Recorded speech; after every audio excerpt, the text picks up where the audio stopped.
Is it too late to avoid a long recession next year? I mean, obviously we've got the government's statement or budget, really.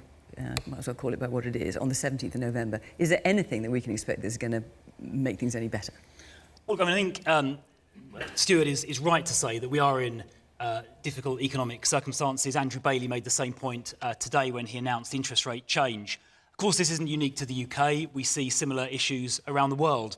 But Andrew Bailey did also talk about a UK premium and the UK's position standing being damaged by the Truss government. And of course, you were a great supporter of that government. I have to say, you're here. You were number 2 in the Treasury.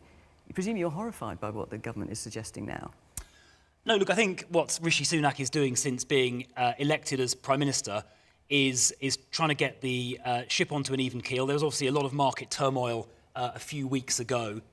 That has thankfully largely settled down. Things like the currency and the government bond yields are back to pretty much where they were before the mini-budget. As I say, there are global Of course, that budget challenges. that you were a large part of. Well, I mean, I wasn't taking the decisions, but I was in the government at the time. Well, you were You're number right. 2 in the Treasury. Yeah, I was in the government, that's right. I wasn't taking the decisions, but I was there, you're right. These are global challenges. We've seen Jamie Dimon at JP Morgan talk about a recession in America.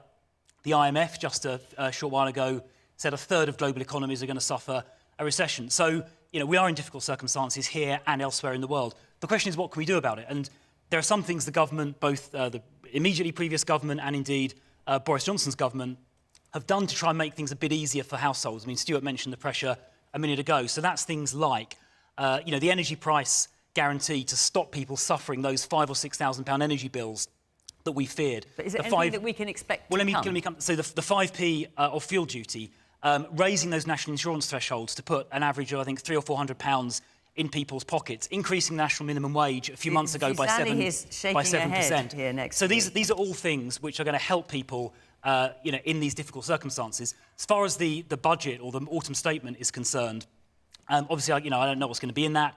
We'll find out in a couple of weeks' time.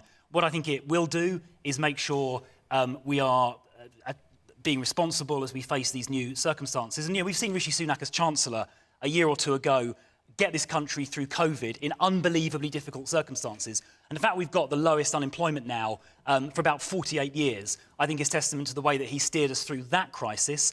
And I think he can steer us through these difficult global economic circumstances that we face today. So why